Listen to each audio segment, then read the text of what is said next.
waaw si mbirim yàkkute fa courant boobu la kii di Guy Marius Sagna sax demoon manifester ba yëngal grille yu palais yi ñu ngi ko teg loxo ba tey yow ban jàngat nga am si acte boobu kii di Guy Marius Sagna defoon parce que mun nañoo jàpp ne c'est une première au Sénégal wala en Afrique sax gis activiste bu dem manifester ba yëngal grille du palais parce que quoi qu'on dise palais nekk na loo xam ne mooy symbole nation te tamit sécurité la laaj est-ce que nekkul moom sax dafa wone faay sax sécurité bu Sénégal. non gaa yee ko bàyyi noonu de.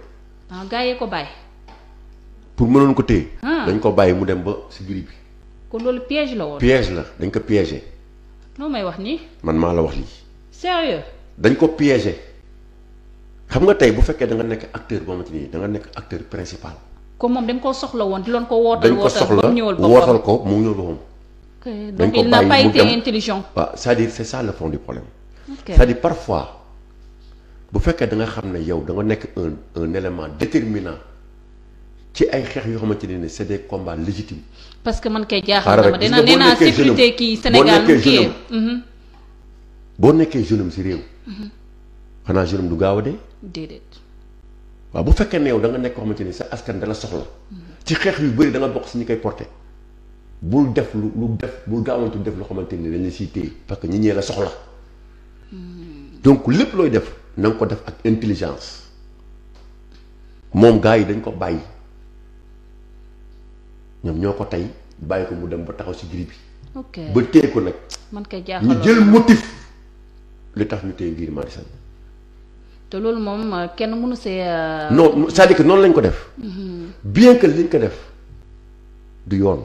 c'est-à-dire que régime ku nekk un président day am hauteur day am dimension da ngay am esprit de dépassement.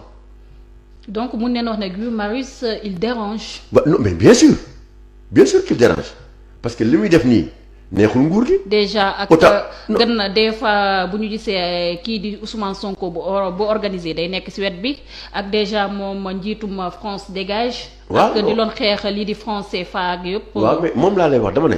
il faut que xeex bi mu ànd ak intelligence. ok mu bañ a ànd ak précipitation wala buzz. parce que moom déjà moom dafa il était en liberté provisoire non. waaw moom laa lay wax dama ne. xeex intelligence la du bërti. fougue de jeunesse bi. aujourd'hui tous ceux qui sont appelés à être des activistes dañuy xeex mais d'une manière aveugle. il faut parfois combat yi ñuy mëne muy ànd ak gëstu ànd ak li nga xamante ne mooy njariñu askan wi tey le combat qu'on doit mener c'est de renforcer la prise de conscience citoyenne c'est-à-dire il faut qu'on se départisse de notre manteau de militants de parti et d'être tous des citoyens. waaw c'est-à-dire foofu mooy problème bi léegi sénégalais yi nag actuellement à travers la hausse de l'électricité dañ ci sentir maintenant seen fibre citoyenne xam na nag ñoom ñii nous les sénégalais nous les populations nous sommes touchés et il nous revient nous-mêmes de prendre notre destin en main mooy quoi mooy ñoo lànk bi ñoo bañ facture yi nga xamante ni dañ ko yokk duñu ko fay te duñu nangu yokk ji nga xamante ni moom la ñu Macky Sall imposé te tegu ko ci dara xam nga nit boo yokk da nga koy teg ci dara. waaw ci base. parce que yow tey yow mi toog nii mënoo ma poser question boo xamante ne di nga ma wax ne ma par exemple Macky Sall nee na ci lii la basé wu pour yokk courant bi. wax ma ko ñu fàtteekul rek suñu mbokk internet yu ñuy jël en cours ñu ngi en direct avec sur Sénégal 7 avec le grand Oumar Faye bokk di njiital leeral askan wi ñu ngi am ak moom waxtaan bu am solo nag di ñuy gind bu baax ci wàllum yokkuteef électricité bi libération de téyi kaso kii di Guy Marius Sagna waxtaan bi dina am solo foog naa ko lool kii monsieur Oumar Faye yaakaar naa ne tamit fii wax nga fibre patriotisme bu ñu war a am. est-ce que tamit nekkul tamit nos politiciens dañ ko manqué parce que gis nee na ñëw neen premier xaw a def seen show kenn ñoom ñenn ci ñoom ñëw neen mais dañoo gis ne rencontre yi mobilisation yi dafa des te ñenn bu ñëwee si ñoom leen intéressé rek mooy wàllum 3e mandat bu Macky Sall nangam mais lépp du ñu wax sax exactement si loo xam ne moo leen fi indi muy yokkuteef courant bi. waaw xam nga est-ce que loolu tamit du problème. gis nga bu fekkoon ne dañuy wax affaire fichier électoral nga gis ñoom ñëpp jóg. bu ñu waxee bi ñu wax affaire parrainage. ñoom ñëpp a jóg bi ñuy wax problème mu carte d'identité yi ñoom ñëpp a jóg bi ñuy wax affaire chef de l'opposition ñoom ñëpp a jóg bi ñuy wax ci rationalisation des partis politiques ñoom ñëpp a jóg mais tey di wax wàllu courant ñoom ñëpp jóguñu. wallaay te ñoom ñëpp ku ci ne da nga bëgg a nekk chef d'État.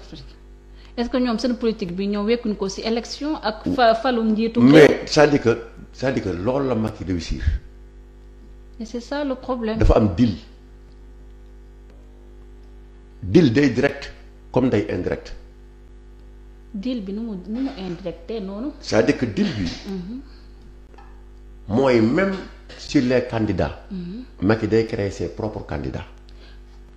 de législative. sa benn interview yàlla na wax ne Karim Wade ak kii di Oumar Sarr ñoo nekk les principaux alliés du président Macky Sall. waaw mais aw ma dëgg. waaw dafa mel ni am nga dëgg de élection yi de gisul leen ñu taxaw élection yooyu mais Oumar Sarr après nan la taxawee tey. Oumar Sarr fu mu nekk tey. retiré wu na de. fu mu nekk tey. kenn xamul. ma nga ci dialogue national. waaw. Decroix bokk ci dialogue national. waaw. front bi ñu créé woon. le front de résistance. anañu nekkuñu sa dialogue national. dialogue national. instant bi ñu nekk dialogue national Macky Sall mi ngi piétiner suñu constitution. Karim Wade moom exilé na moom. non moom mënul ñëw. n'est-ce pas moom tey ñu ngi def lu leen neex. Guy Marius Sagna bi rek. exemple la Karim Wade dugg sax exemple la ak ki nga xamante ne. mooy Khalifa Sall. comme moom daal Karim Wade dañ ko aaye moom Sénégal fi ñëw. non ak la radiation de Sonko. waaw loolu tamit c'est un problème. c'est un problème aussi qui est là. c'est-à-dire radiation bi ñu ngi koy door a dund. ku deful dara nga radié ko de l'administration. ñoom ñëpp tey ña nga bokk ca front ba ne dañuy waxtaane réew mi muy 2e dialogue ñu ngi bokk ci dialogue ba. te dialogue bi sax seelu neen divergence si. non diversion la pour fàttaloo Sénégalais yi. l'essentiel. seen électrocution financière bi ñuy dund ci courant bi on est électrocuté on est affamé on est assoiffé. Ebola par ce régime. mooy Ebola économique bi ma la wax maintenant c'est Ebola bi ñuy dund ñun nga xam ne mi ngi ñu rey ñoom ña nga toog di dialoguer di waxtaan est-ce que loolu yow yaakaar nga ne xel nangu na ko. moo tax nag ñu wax deal bi te deal bi dafay am kii du jeu intermédiaire.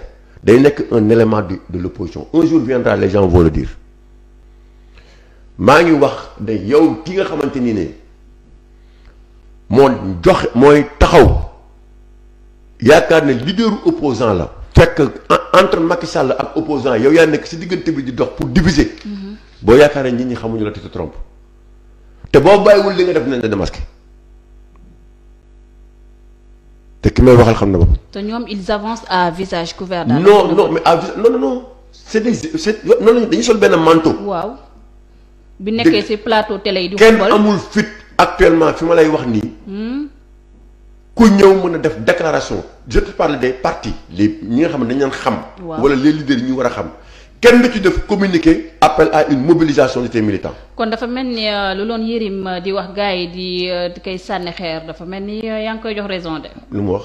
nee na kii di njiitum réew mi di Idrissa Seck moom il est en constant démarche avec. non dama ne ñoom ñëpp laa boole. ok kon régime kon man dama gëm ne. kon Yérim xam na lu mu. man dama gëm ne ay wax tey wax suba amul ci bokk wax su may wax. su ma waxee tey dama war a toog 2 ans wax loolu du waxu ko xamante ne tu es appelé. à diriger le pays Sénégal amuñu culture boobu. te mën na ko defee nii nag pendant 100 ans pendant 100 ans fa muy toog lay toog du bouger 1 mètre. comme mun nañu wax fi ne instant yi bu ne opposant Sénégal benn opposant rek la am. Sonko la Sonko non c'est-à-dire dañ koy teg ci critère que mu neex que mu naxari. Sonko la. c'est-à-dire li nga xamante ne tey bu ñu doon toog di seet ci critères yi nga xamante ni dañuy xam ne kii moo fi toogal di défendre Sénégal. Sonko la.